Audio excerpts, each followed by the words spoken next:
Good afternoon, everyone. I would love to just welcome all of you who are watching and who may be watching this after the fact. My name is Angeline Fraser Giles, and I am the Executive Director of the National Network for Justice.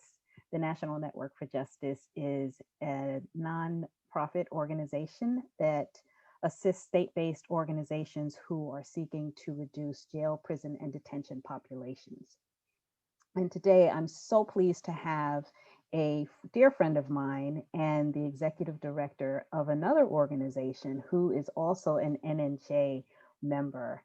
James Dole is the founder and CEO of Human Rights for Kids, a DC-based nonprofit organization dedicated to promoting and protecting the human rights of children in the United States.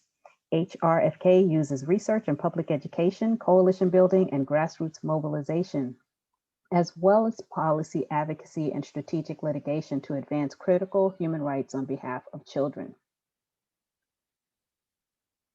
A central focus of HRFK's work is advocating in state legislatures and courts for comprehensive justice reform for children consistent with the UN Convention on the Rights of the Child and International Covenant on Civil and Political Rights. Under James's leadership, HRFK has successfully authored or co-authored amicus briefs in state and federal courts, including the U.S. Supreme Court on human rights impacting children.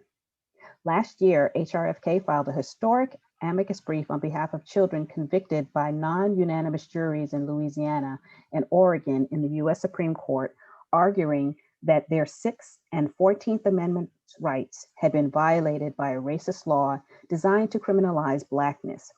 HRFK's work and the stories of the children impacted were featured in CBS News, Bloomberg Law, and Slate Magazine. Since its inception, HRFK has successfully advocated for the introduction of more than 33 child rights bills across the United States, including 6 new laws that reform the way the justice system treats children. These laws ended mandatory minimum sentencing for children, increased due process protections for children at the point of arrest, ended life and de facto life without parole sentences, ended mandatory lifetime supervision, and restored the voting rights of formerly incarcerated children. And with that, I'm honored to have James tell us a little bit more about what the work that he's been doing and the report and anything else that might come up in this conversation. So welcome, James. Angeline, thank you so much for having us. And just thank you so much for your leadership in bringing us, as well as many other organizations, into the fold and supporting our work. Really, our work couldn't happen without the support of the National Network for Justice and the incredible collaboration that happens throughout the network. And so we're very grateful to you. I think you're one of the unsung heroes of the criminal justice reform movement. And I just want to thank you for all that you do and all that you've done, and for giving us this platform to share a little bit about our story and some of the work that we're doing. I apologize too, my eyes are watering. I'm actually tearing up because of just how incredible you are, Angela. Thank you. So I every time I talk about you, I start to get a little teary, and that's the reason for that. But all joking aside, though, thank you so much for all that you do. I am James Dole. I'm the founder and CEO of Human Rights for Kids, 501c3 nonprofit organization based here in Washington, D.C. Prior to founding Human Rights for Kids in 2017, I was the advocacy director and chief strategy officer at the Campaign for the Fair Sentencing of Youth, where I was working to end life without parole sentences for children across the country. And then prior to that, I worked at an organization to fight human trafficking. And one of the things that really came about through our work, one of the reasons that we prioritized reforming the way that the system treats children is because of the intersectionality that we saw as it relates to kids in the justice system. What most people don't understand is that most of our young people are contending with a lot of early childhood trauma and adverse childhood experiences that are unmitigated and are untreated in the justice system, which leads to their involvement in the first place. And so this was really one of the animating principles behind our intersectional work with kids who are subject to abuse and neglect, as well as kids who end up in the justice system. stepping back from a 30,000-foot view, we saw that the kids that oftentimes end up in our child welfare system are the same kids that were failing in the education system, and they're the same kids who end up in the juvenile and criminal justice system. And so what we really wanted to try to do was break down the silos that existed for the disparate treatment of children and get people to understand that these are all the same youth, and we need to have a continuum of care of how we engage and how we support our young people when they come into conflict with the law, so that we can help them heal from the trauma that they've experienced in a way and in a manner that's consistent with basic human rights norms and human rights principles. And so when we started alongside 8 state lawmakers, 5 Republicans and 3 Democrats from all across the country. And I think that's one of the things that makes our work so unique, is that our work really is framed through this nonpartisan lens of trying to do what's in the best interest of children and protecting their basic human rights. These aren't a red or blue issue.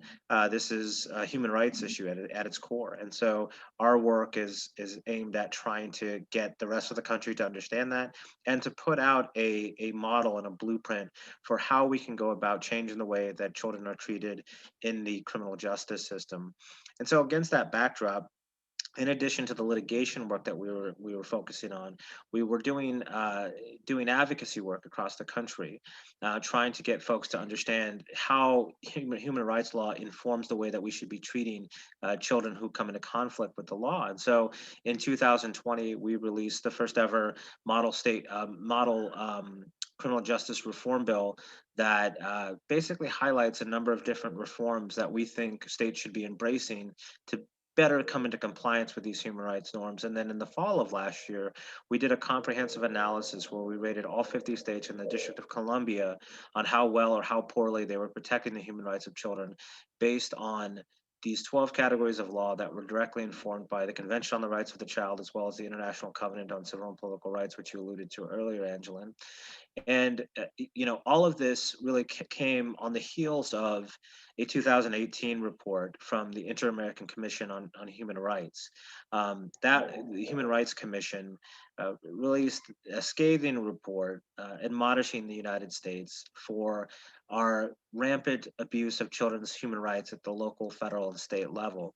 What was pointed out in that report by international human rights bodies was the fact that even though we were a treaty party to the ICCPR, the International Covenant on Civil and Political Rights, we had made reservations that allowed us at that time to treat children as adults in what we term "quote unquote" exceptional circumstances. Well, that commission found that vague reservation that we made to that treaty had been converted into an expansive gap in juvenile justice systems across the country that essentially has led to these broad-scale human rights violations against kids every single day in the United States. And so we wanted to release this report to build off of what the Inter-American Commission on Human Rights had found, to highlight exactly what were the mechanisms at play that were resulting in these human rights violations and how states could go about remedying these violations to come into compliance with these basic norms that have been embraced the world over. In addition to the ICCPR, the Convention on the Rights of the Child is a human rights document that has been adopted and ratified by every single nation in the entire world except one, the United States. And that is one of the primary reasons for why we see such rampant human rights violations against our children. And so with that, my presentation today is really going to focus on what we found in our national state ratings report, some of the trends, some of the good, the bad, and the ugly, so to speak, and how this report can be used by other advocates around the country to really drive home this message of change and reform and what we need to be doing for our young people. And so with that, I'm going to go ahead and share my screen. And James, while you're setting up there, I have a question. Yeah. In terms of what you just said about the only nation that has not, signed on to this is the United States. What is the reasoning behind that? When we hear things happening to kids around the world, we are just appalled, right? That there's child soldiers in one nation, and what's happening right now in Myanmar, where they're killing kids.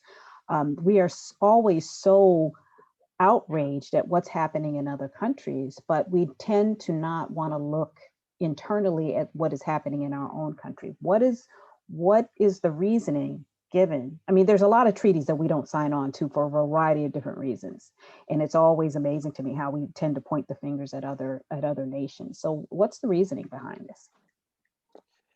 Yeah, that's a really great question.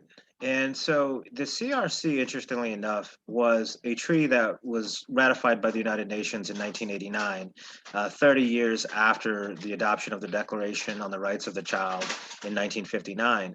And President Reagan's administration actually played a pivotal role in the development of several of those provisions that were ultimately included in the 1989 document. And then, of course, President Bill Clinton signed that document in 1994. However, the Senate has failed to take action to ratify that treaty ever since. And there's been a number of different reasons that have been highlighted for why that hasn't happened. One issue, for example, is the fact that the U.S. military goes onto high school campuses and recruits, and so one of the provisions in the CRC prohibits the recruitment of children under the age of 18 into the armed forces. Of course, there are the provisions relating to juvenile justice. The Article 37, for example, categorically prohibits the use of the death penalty and life without parole sentences on children. And yet, in the United States, up until 2005, we were one of only a handful of nations that was still executing children.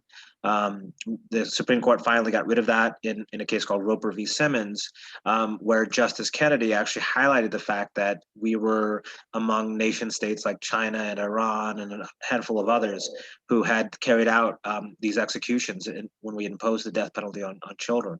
And so for a long time, I think part of it was there was this embrace, this perverse thought that children were miniature adults, and that if you're old enough to do the crime, then you should be old enough to do the time, so to speak. And and that did not stop states and judges and juries from imposing really draconian punishments. I mean, I think oftentimes when we talk about kids, sometimes we're referring to 16 and 17-year-olds, but we're also talking about kids. The first death penalty case involving children came down in 1988, Thompson v. Oklahoma, and in that case, a jury had sentenced a 15-year-old to death. And so I think part of it has been this sort of cultural phenomenon that we have seen, along with racist system, right? That we have seen perpetrated through, throughout our history, really. Starting obviously with slavery and Jim Crow, but that trend has continued with the proliferation of false narratives and false theories like the super predator theory that described Black children as godless, jobless, fatherless monsters. So I think part of this, when we talk about human rights, oftentimes the issues that we're referring to, the communities that we're referring to when it comes to protecting their human rights, are our most vulnerable communities. They tend to be minority communities, and it's very easy to circumvent their rights and disregard them. So there's a lot of different reasons to your question about why we haven't ratified. Part of it is, our unwillingness to treat children like children, and just a disregard for some of the provisions that have been in the CRC, like I mentioned. Okay, thank you very much. I think that the audience will appreciate that explanation because I don't think a lot of us know why. So thank you. Yeah, no, it's a super, super complicated Yeah, question. I mean, yeah. some people have also commented on the fact that they view it takes away parental rights to some degree, Mhm. which I've never really seen that. But I think the fire kind of comes from all sides on it, and so that's been enough to kind of halt it over on the Senate from being ratified. Right, right. Um, but thank you again, Angeline, and I will just I'll kind of skip over a little some of this because I talked a little bit about it earlier, in just terms of our story and sort of the work that we're doing and what our goal is in terms of bringing the U.S. into compliance with these basic human rights norms. As I mentioned, we see things a lot differently at Human Rights for Kids, and we see them through this bipartisan lens. we all recognize that there's a reason for why kids end up in the justice system. My good friend Xavier, who's the co-executive director over the Campaign for the Fair Sentencing of Youth, has a saying that no child is born bad. And that's absolutely right, right? There's a reason why kids end up in the justice system. And it oftentimes comes down to these adverse childhood experiences and this childhood trauma that goes unmitigated. And in 2012, I believe it was, the US Department of Justice actually came out with a study where they found that over 92% of youth in detention had lived through a traumatic event, with over half reporting exposure to 6 or more traumatic events in their life.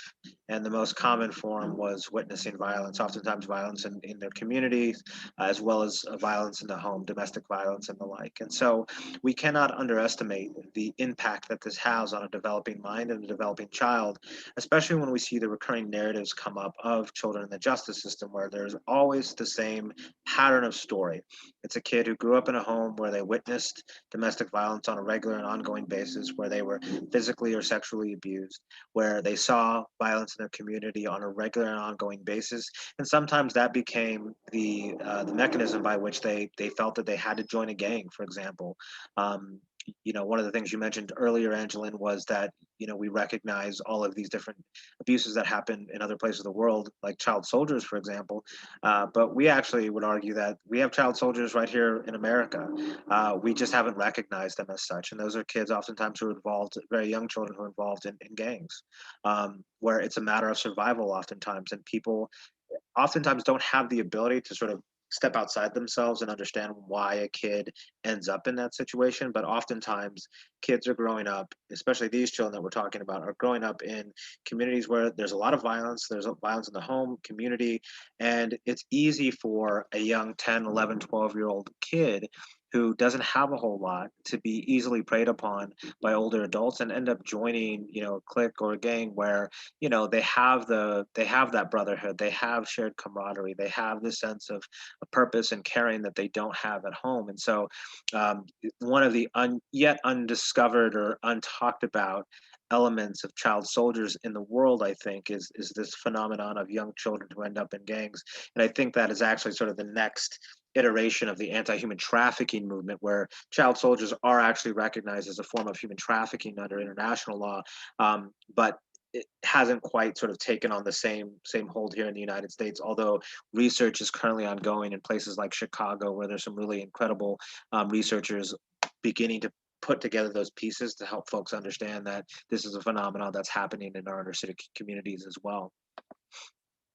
So the sort of second part of our work really focuses in on the understanding ACEs and the treatment of kids in the justice system through this human rights lens.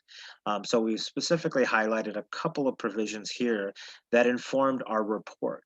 Under the CRC, there's Articles 37, which I mentioned earlier, that prohibit the use of cruel and degrading treatment of children.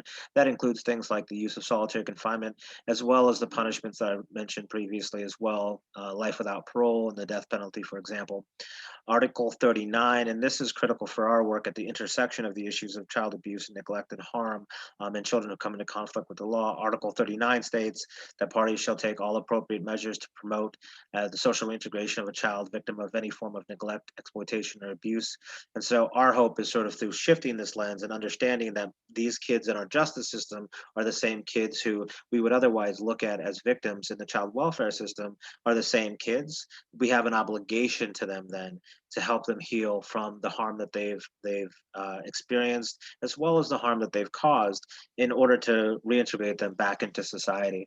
And then Article 40, and this is really focused again on the treatment of kids and distinguishing their treatment from adults in the criminal justice system.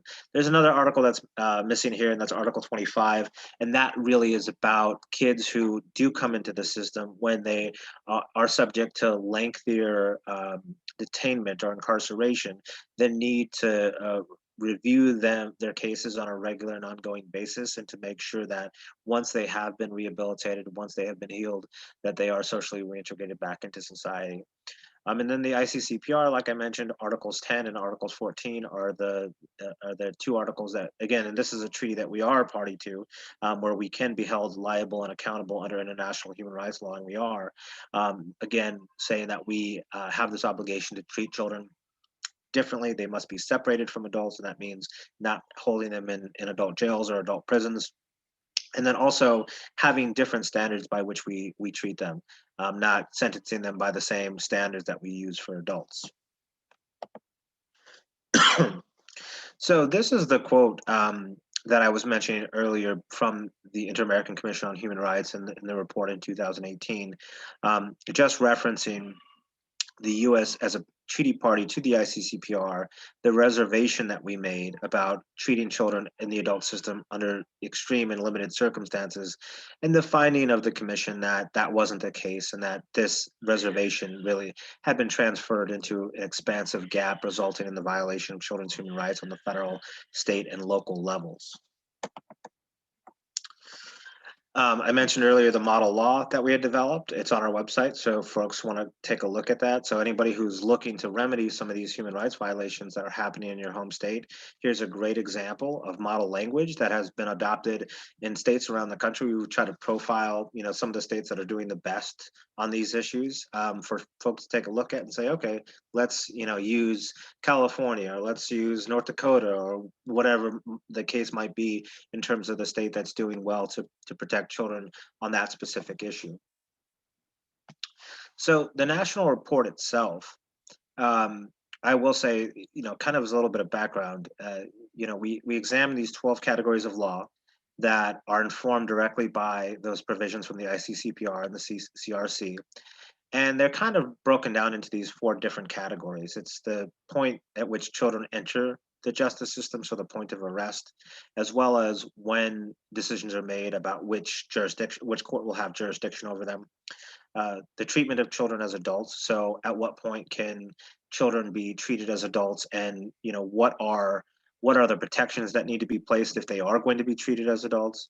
The conditions of confinement, where kids should be housed, what basic rights they're entitled to, and then 4, the release and social reintegration of children. And so again, this is keeping with the ideal standard from the CRC and the ICCPR of the need to reintegrate children who come into conflict with the law back into society so they can lead long, healthy, and productive lives, and find that measure of grace and redemption and healing.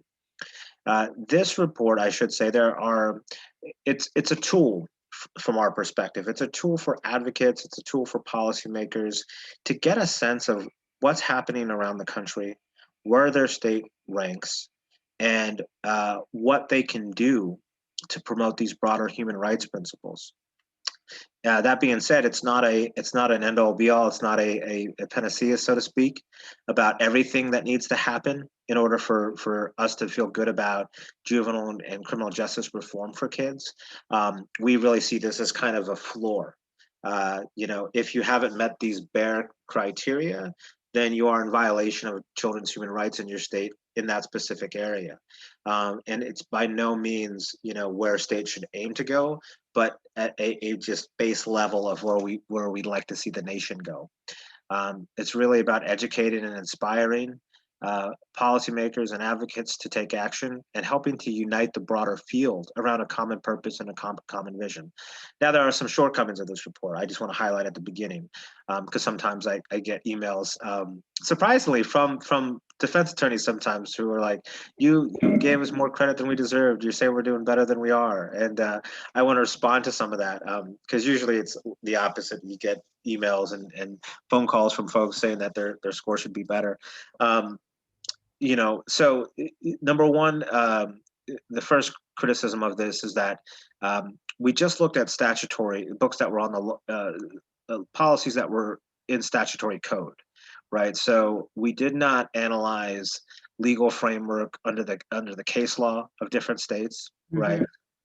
There could be protections outlined for solitary confinement or due process, for example, that can be found under the jurisprudence of that particular state. But because it's not been codified, we did not give states credit for that.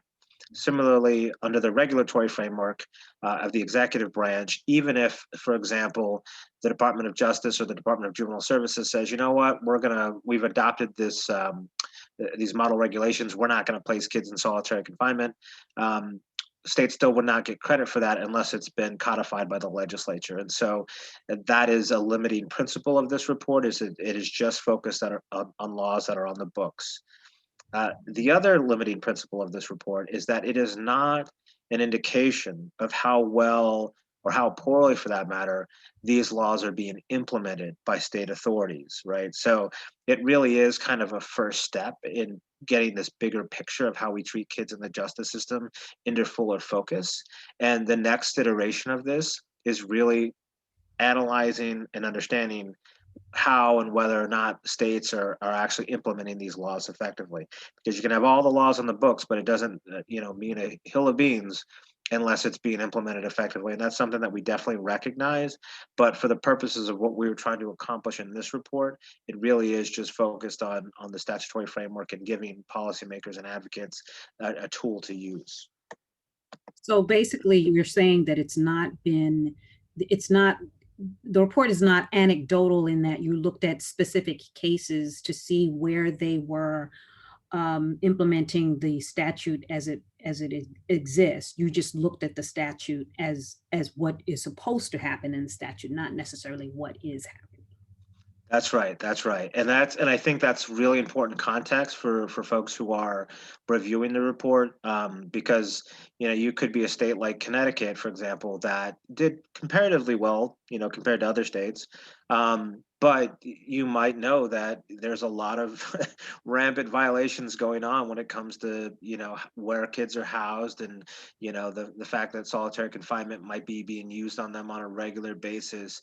But, from our vantage point, we were just looking at the statutes and not whether or not the state authorities were complying with those statutes. And that's a whole nother issue, and something that's also really important. But, just for our purposes, like you said, this is just looking at the statutes. And then, and here are the categories right in front of you that everyone, I think, can see.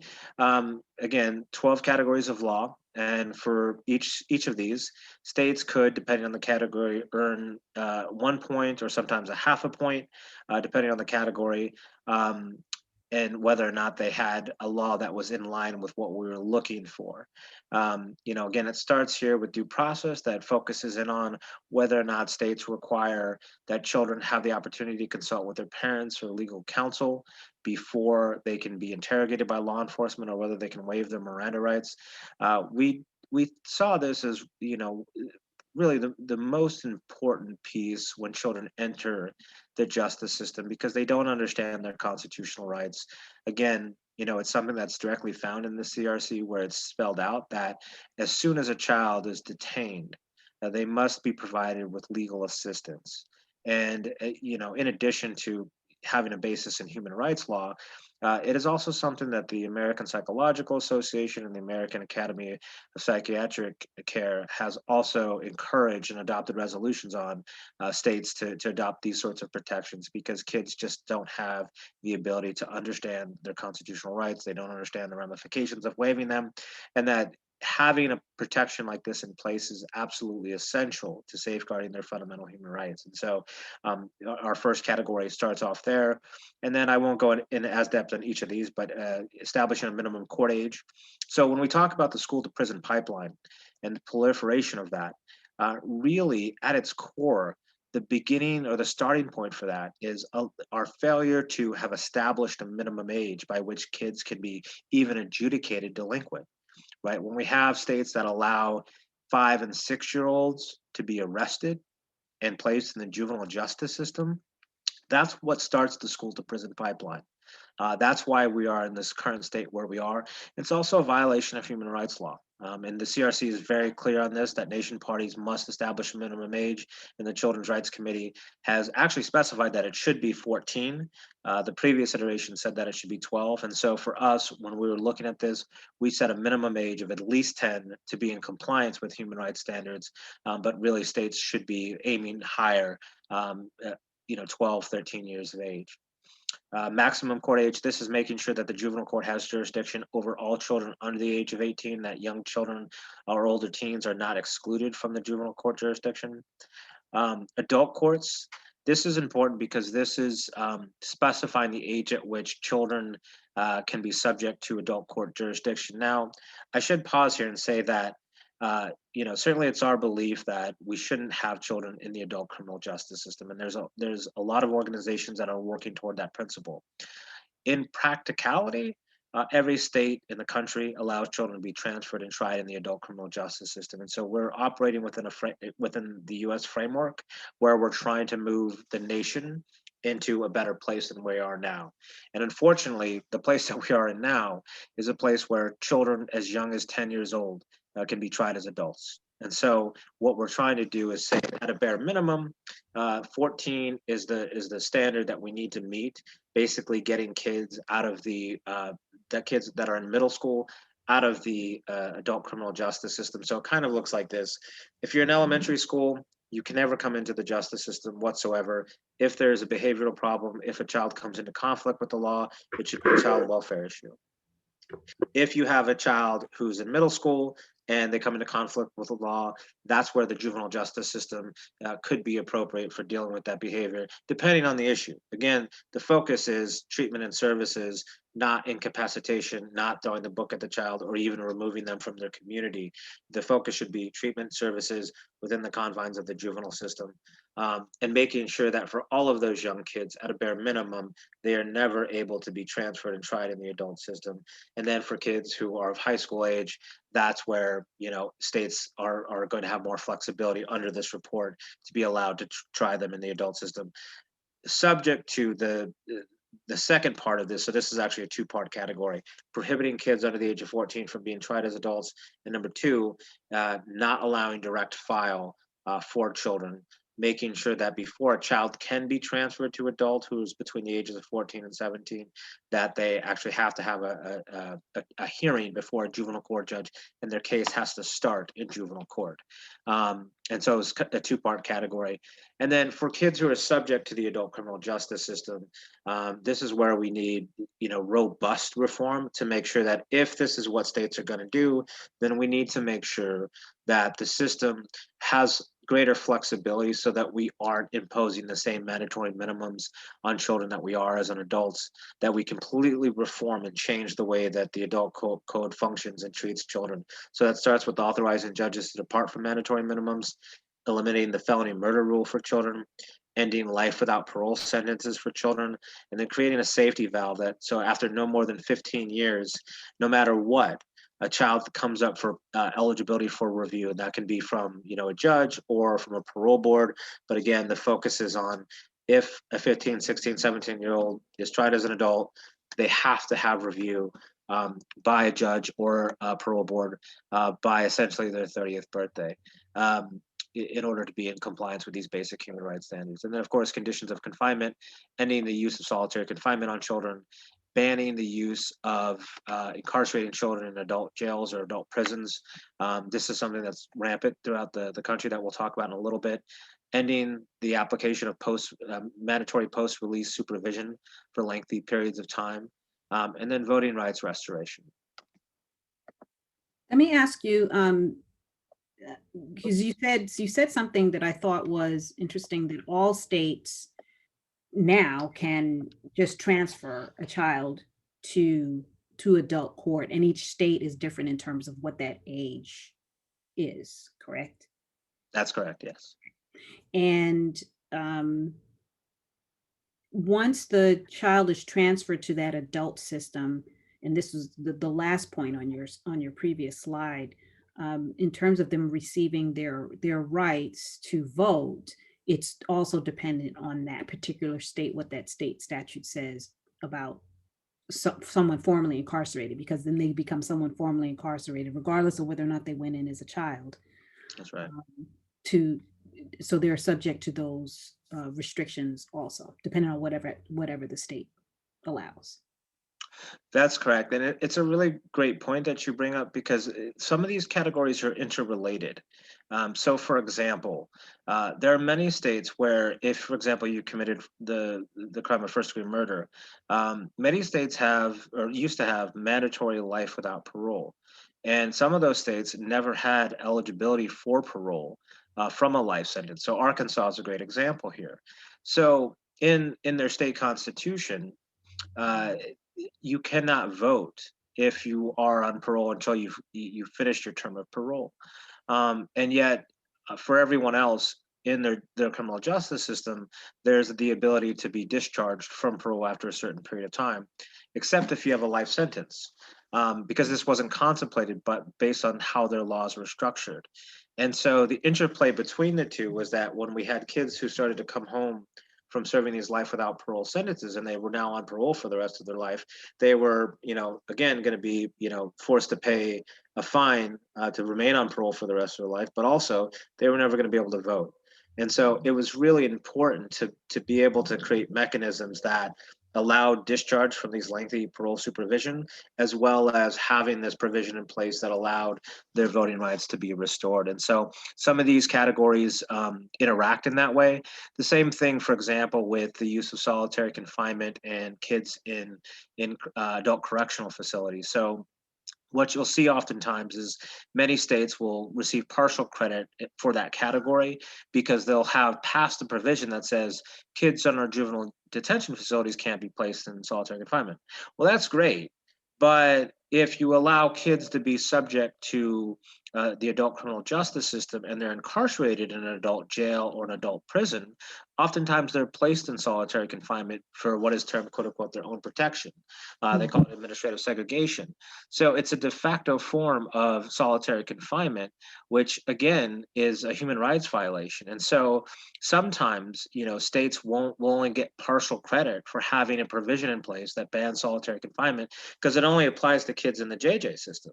It doesn't protect kids who are subject to adult court. Now, of course, the way to remedy that is to simply pass a law that prohibits kids from being placed in any adult correctional facility. And there are some states like West Virginia, surprisingly, it might be surprising to some folks, that have done that. They've said no kids in adult jails or prisons, and we're not going to use solitary confinement on children either in our juvenile justice system. So there's this interplay sometimes between the categories that can get very complex, but we wanted to be able to spell that out so that policymakers and advocates understood these nuances and also understood like why these 12 categories were chosen and why there's an interplay between all of them in terms of how they relate to these human rights issues when kids enter the system, and then how they sort of end up going through this system, either subject to the child welfare jurisdiction, the juvenile court jurisdiction, or adult court jurisdiction. Okay, thank you for that. Absolutely. And so then based on states' cumulative score, they, received a point total and were assigned into one of 4 categories. The first category, tier 1, was our best category. Only one state, which was barely met the criteria for this, which was California, all the way down to tier 4, which we described as states that have made little to no effort to protect the human rights of children and were in violation of I'm afraid to ask where my state is on this chart. Delaware. I believe Delaware is in tier 3. And most states, I will say, what we found was, and this is maybe the ugly part of the report, 42 states ended up in our tier 3 or tier 4. So yeah, we're in a really bad place as a country right now. No doubt. on these findings. And this is kind of, obviously the color-coded categories, and you can see the red and the orange aren't good. It's sort of representative of fire, and we are definitely at a 4-alarm fire right now in the United States based on these human rights abuses that are happening against our children. On the right-hand side of everyone's screen, you'll see what we've labeled our best human rights protectors and our worst human rights offenders. And so there were, a couple of states that we wanted to highlight because they were doing pretty well compared to the rest of the country. And they were also kind of shocking, I think, or may come across as a little shocking to some folks who look at the collection of states, and that includes California, North Dakota, and Arkansas. And you can see their cumulative scores there on the side. And then our worst human rights offenders, Alabama, Georgia, Mississippi, Tennessee, Wyoming, obviously a little bit more conservative, but right there in the mix is, what a state that most people would see as blue, which is Maryland. And so, which, we labeled our worst human rights offenders. And so these were states that really had made minimal efforts to protect their kids' human rights. And some of these categories were gimme categories, and we'll talk about that in just a second. And so it was really easy not to be bad. I should say this too. We liberally construed these categories, which makes this all the more worse, because if there was a reasonable interpretation of a statute when we read it and said, okay, like, could this be interpreted this way? We tended to favor on the side of giving states credit. And that's part of the criticism that some defense attorneys have given us, is like, I guess you could read it this way, but this is really how it's been applied. So we really tried to give states points in this regard, which makes this report and our findings all the more worse in this way, because really what we found was, what we now term the largest government sanctioned human rights abuse against children in the world today. I think that's the only way that we can really sum up, our overall sort of takeaway and findings of our research in the report, is that, when it comes to government sanctioned laws that are in place that are in violation of these human rights norms, the United States is ground zero, and specifically as it relates to how we treat children in the justice system. And it should be, a wake-up call to the broader advocacy community. And obviously, there's a lot of us doing criminal justice reform, juvenile justice reform. We've been in the trenches for years, but this is much bigger than just our movement. This is really a call to anybody who defines themselves as a child advocate, as a child rights person, anybody concerned with abuse of children, child abuse, neglect, anybody concerned with human rights. This is the number one issue. I will tell you that looking at the statutes, looking at the reports that have come out, no issue have we seen the proliferation of these violations on this large scale. And bear in mind, obviously, too, these are mostly Black and brown children that we're talking about. When we're talking about kids who are subject to the adult court jurisdiction, what we see is that over 83% of children who are prosecuted in the adult criminal justice system are racial minorities. They're mostly Hispanic and Black kids. Okay. And what we see when we break that down based on the types of offenses, over 80%, I think it's 87% of the cases where they're subject to transfer for drug offenses, so nonviolent drug offenses, 87% of those kids are Black. Okay, so we are talking fundamentally at its core about a human rights issue, a racial justice issue, and the need to collectively address these injustices that, of course, are deeply embedded and rooted in our history of racism in this country, going from slavery to Jim Crow to racial terrorism, up through the era of the super predator era, and we are still living with the ramifications of our original sin to this day, and it's found in the way that we treat our kids in the justice system. And so I was actually at a press conference today where, one of the things I was trying to get across to the Maryland legislature actually was that Black life cannot matter to you unless the lives of Black children matter to you. And the lives of Black children cannot matter to you unless you're willing to protect their basic human rights. It fundamentally, at its core, there's no other way to look at this. Right. When you're talking about what does that mean to say Black life matters or Black lives matter to me, you have to protect the human rights of the Black community. And if you don't do that, and through action through the legislature, then you don't really believe that. And I think it's time that we start holding people accountable to catchy slogans that sound good in a campaign ad, but you're not willing to back up through action in the legislature. So anyway, I'm curious. There was a situation that occurred in Maryland maybe a couple of weeks ago. I'm sure you know about this. I yeah. used to live in Silver Spring, and it was a little boy who walked away from school. He was 5 years old, and the police found him and they berated him. And I couldn't even watch the video because when when I finally saw that the video was up, I think it was the first week of the George Floyd murder trial, or not his trial, but the trial for the officer who killed him, and it was just too much. Yeah. I just couldn't even watch because I couldn't even imagine a 5-year-old and what he was going through. First of all, why he would walk away from school. Second of all, you're scared if he did walk away, he got lost or whatever, and then you get accosted by police who are berating you at 5 years old. The trauma that he will experience is unimaginable. Yeah. You know, we don't know what the ramifications of what happened to him, what that will be as he gets older. You hope that that he's receiving some assistance, mental health assistance, but we just don't know. Yeah, and I mean, there's so many different dynamics to that video. Obviously, the one that jumps to mind is as you highlight the trauma that the child experienced just through that interaction. There's also this interesting phenomena.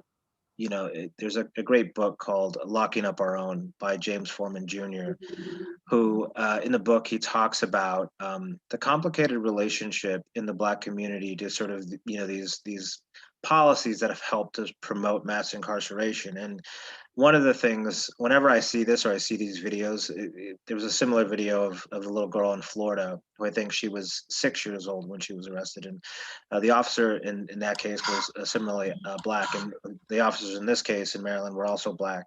And it highlights how a couple of things. One, the cultural assimilation that happens in law enforcement agencies, regardless of race, right? And this is something that was talked about in his book, where it's like when you go into a culture where there's a cultural norm of violence, and that's sort of the default, right? And so the default for those officers, and they talked about it openly, right?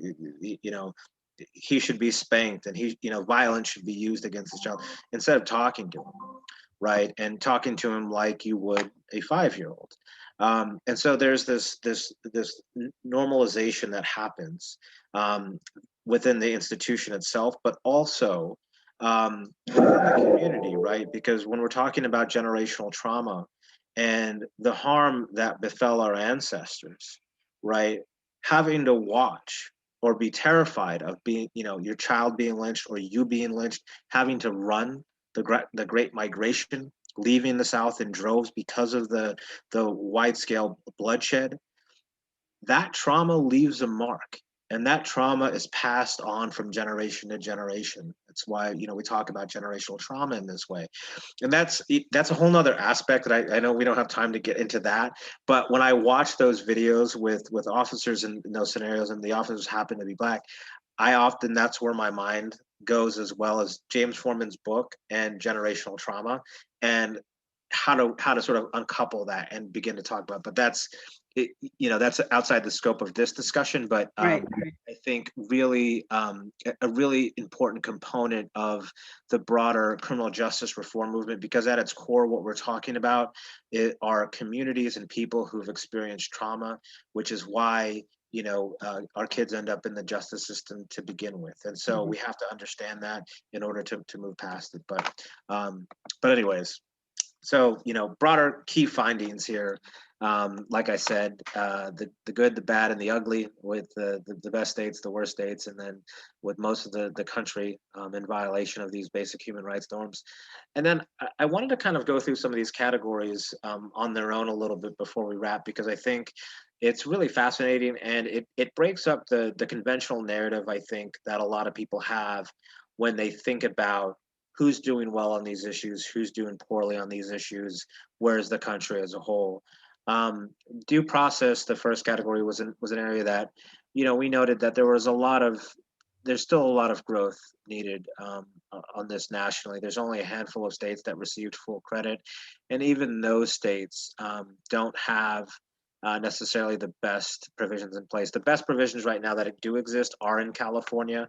And so for folks that are looking for, what's a model that we could adopt, in our home state, the best, has been passed out there. And they all vary to some degree. Some apply to all kids under the age of 18 to get full credit. It has to apply to all kids under the age of 18. But in some states like Illinois, for example, it only applies to kids under 16, which is why they would receive partial credit. But again, we were looking for, requiring kids to consult with legal counsel or their parent or guardian before they could be interrogated by law enforcement. Mhm. Minimum court age. This was an issue that I brought up earlier today. There's a bill pending in Maryland on this very issue. But surprisingly, I'll call people's attention to the bottom of the map. This was a category, I'll say, that in order to get credit, there can be no exceptions to this. What we oftentimes see in the law is that, there might be this great pronouncement. So for example, California is a good example of this, where they set a minimum age of 12. Unless a child is alleged to have committed murder, then their child status no longer is relevant and that child could be proceeded against in juvenile court.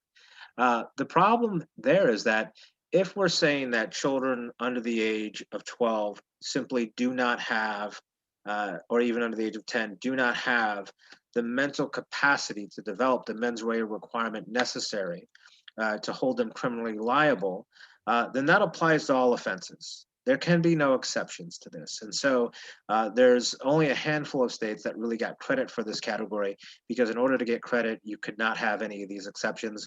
And what was fascinating to me, the states that sort of collectively were doing the best on these issues were a lot more conservative states, right? So Texas, Arkansas, Louisiana, Mississippi, Kansas, North Dakota, South Dakota, Nebraska, Wisconsin. That one actually was a shock to me, just given how bad they are on other issues.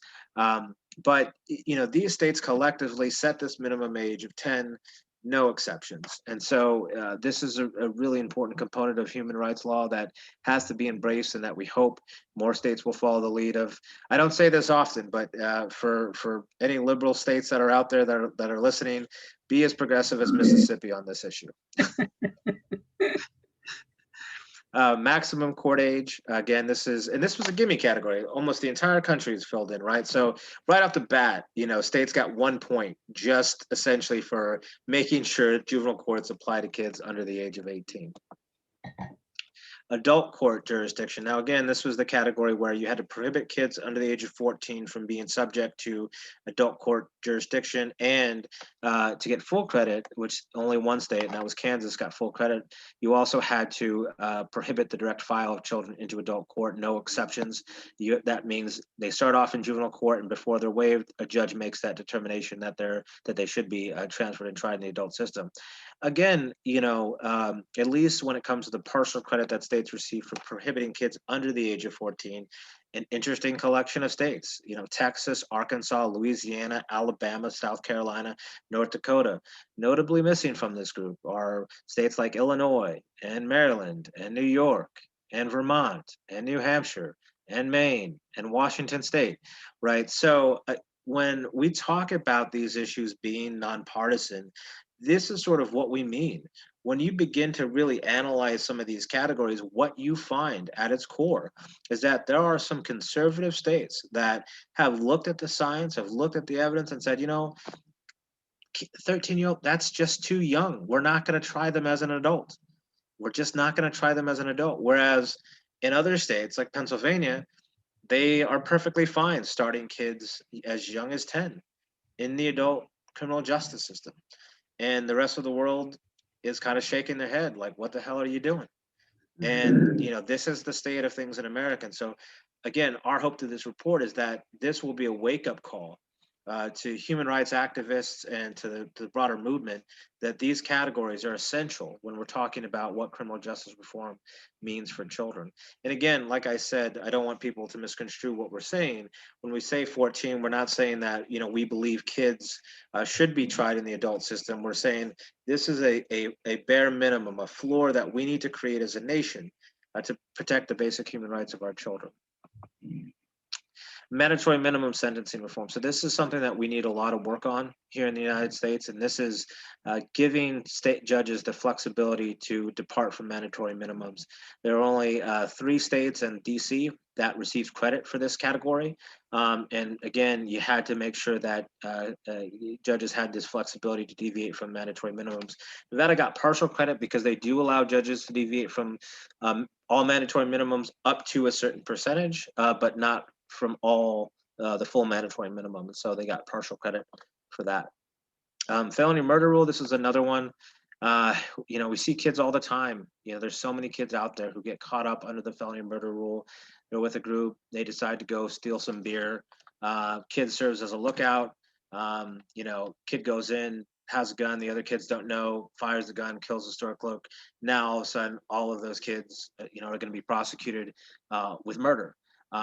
Matter of fact, an even worse example happened in Illinois last year, a few years ago, where a homeowner came out with a gun, shot and killed one of the kids. And then there was this question of whether or not prosecutors were going to try all of the kids for the murder of their friend, even though it was the homeowner of the house they were trying to burglarize. So the felony murder rule operates in a really unfortunate way where people who don't kill or intend to kill end up with a murder charge. And so, again, to be consistent with human rights norms about not sentencing children or convicting children by the same standards that we use for adults, this is a key component of that framework for us. Again, life without parole, you know, an issue that is, again, bipartisan in nature. More and more states just this year passed legislation on it.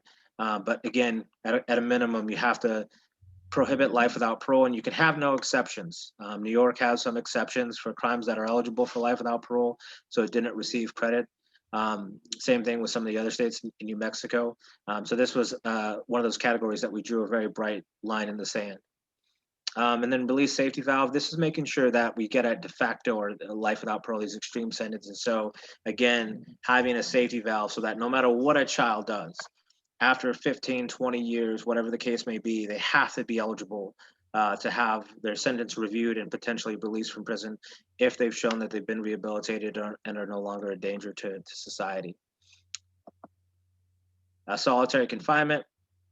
Again, there are a number of states in the South that you can look at that got partial credit, and that was because they had these prohibitions, at least on paper and in statute, for placing kids in solitary confinement in the juvenile court jurisdiction. So unless they also ban kids from adult facilities and or had those same protections in place for kids in adult facilities, they did not get full credit. And so again, only a handful of states really got full credit for this category as well.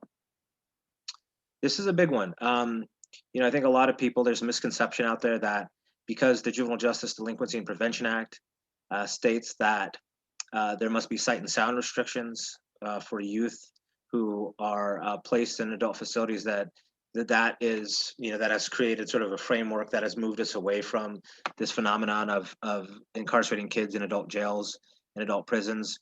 The most recent reauthorization has even more intense language to encourage states to remove all kids from adult jails. The problem with these languages, though, is that there are exceptions to this where judges can work around that and still place kids in adult jails. And the other thing is, it doesn't apply once a kid has been transferred. So the JJDPA loses its teeth, really, once a kid has been certified as an adult and we've removed their child status. So 14, 15, 16-year-old, no longer subject to the prohibitions that have been put in place under federal law, and it's basically open season on them, and they can be placed in an adult facility as long as, again, there are those sight and sound restrictions. But again, what we know is that those don't often work, and kids in adult facilities are at a much heightened level for physical and sexual violence than kids in juvenile facilities. Post-release supervision. This was actually another gimme category, and I was kind of surprised to some degree by this. And again, more complicated category because there's a patchwork of laws in place, and we had to do deep analysis on this category to figure out, should a state get full credit, should a state get partial credit? And this wasn't one of those categories where we tended to liberally construe it. So if there was a reasonable interpretation that states allowed people, formerly incarcerated youth, to be discharged from lengthy post-release supervision, we erred on the side of giving them credit, even though in practice, this may be a category where we don't actually see the results that we want to see when it comes to letting people completely terminate their supervision under the state's authority. And then voting rights. This was another really surprising one. And again, we liberally construed this. And so this was a category in order to earn credit. Basically, a state had to have a mechanism that allowed formerly incarcerated youth after a reasonable point in time to have their voting rights restored. And again, we had to sort of analyze this section in conjunction with the post-release supervision to figure out how and when a formerly incarcerated child might get off lifetime supervision and have their voting rights restored if it was a state that banned people who were on supervision from having their voting rights restored. Of course, we encourage states to get around that by either following the Vermont or Nevada model. Vermont, of course, does not disenfranchise any of their citizens, no matter what. And then Nevada, you have your voting rights restored as soon as you've been released from prison. And so that is, another way that folks can get around this. And again, there was only a handful of states that didn't get full credit, and probably not surprisingly to some folks, there are a lot of states here in the South, including Virginia, because gubernatorial commutation was not enough to be able to get credit for this category. So what we were really looking for was the ability of people to seek discharge from their parole terms and have their voting rights restored without the action of the governor. And so that, in a nutshell, is kind of the findings of the report and what does it all mean from a big picture standpoint. The big picture takeaway is that Republicans and Democrats all across the country are doing well on this issue in some states, depending on the state. They're also doing really badly across the country. And it tells us that this is a bipartisan issue. It tells us that we can work with Republicans, we can work with Democrats to advance the ball on each of these issues, and that it's really important going forward that these issues are framed in a way that appeal to members of both parties, and that we identify this issue solely as a human rights issue. Like I said, I can point to a number of states where, on a number of issues where conservative states are leading the way. I can do the same thing on the other side. And so it's really important that we keep up this work, this framing, and use this as a guiding light and a North Star for how we can move the country forward on these issues. I think one of the reasons why we wanted to do this report was because there wasn't really, a guiding principle of where we were trying to head as a movement. And this is one of the things that we can promote now to say, all right, this is our vision for youth justice reform, based on these 12 categories. Let's get the country moving in that direction. We can hold states accountable, we can hold ourselves accountable, and have a vision for what this means. And it's all based in basic international human rights law that has been embraced the world over. And so I always love to end these presentations with a quote from the great human rights lawyer. A lot of people don't know that Nelson Mandela was a lawyer. So was Gandhi. But Nelson Mandela said there can be no keener revelation of a society's soul than the way in which it treats its children. And so for our sake of our own soul as a nation, as individual states, this must be the highest priority. And so I hope this was informative. You can find a copy of the full report on our website. In the coming weeks, we'll also have available the individual state reports. And so you can download both, send them off to your state lawmakers. You can use them in your advocacy work. We encourage folks to really use this as an effective tool to generate support. And on the page right now, right before I stop sharing, I just want to highlight a couple of great op-eds that have been used in Maryland to advance this. I think there's been 4 or 5 now that are specifically cited to our report in trying to hold Maryland lawmakers accountable. In testimony from advocates, they've cited to the report. So use it as both a carrot and a stick to get your legislators to take action on these issues. And with that, Angelin, I will go ahead and I will stop sharing and bring you back in, and happy to answer any questions. Thank you so much, James. That really was a comprehensive look at the report itself. I think sometimes, we do these reports and you get the link for the report and you might glance through it, but I think you really provided a lot of context about the report and why you got to this point in doing it the way that you did, the various categories, looking at the states, in looking at the maps individually with the colors. I kept looking for my state, all the states that I've lived in, and like, okay, they're doing good here, not so much there. So I really appreciate it. It was definitely very, very comprehensive in looking at and where we're going and how we're treating our kids. So I truly, truly do appreciate that. And if you could say what your website is so that folks will be able to find. You said the website, so just say what it is. Absolutely. It's Human Rights for Kids, all one word, .org. So humanrightsforkids.org. And the report is called? The 2020 National State Ratings Report on Human Rights Protections for Children in the U.S. Justice System. Great. And so people will be able to go to your site and pull the full report, and you're going to have individual state reports. I can't wait till you get the individual state reports, because I am going to send it to my legislators here in Delaware. Delaware's such a small state, and the little town that my husband and I live in has a juvenile detention facility. And it's like, how do we end up in the middle of the state and we have the juvenile detention facility that is, in the same complex next to where the gym is that we were going to before the pandemic? It is truly, truly mind-boggling that we treat our kids the way that we do. But I really appreciate the report, and I know that it's going to definitely give some people pause to look at their states. And I know you are getting calls because people are like, well, wait a minute. We're doing pretty good here, or wait a minute, we're not doing so well. So that is definitely something to look for when you get the individual reports. So I appreciate that. So thank you again for this. Thank you for all of your work on behalf of kids. You are really one of those folks who I met years ago, who I was just so impressed with, that you were so committed to children. And you've carried that throughout your career. And so I just want to thank you for all that you do. And thank you for being here and talking to us about this report. Absolutely. It was my pleasure. Thank you for having us, Angela, and for all that you do. Thank you.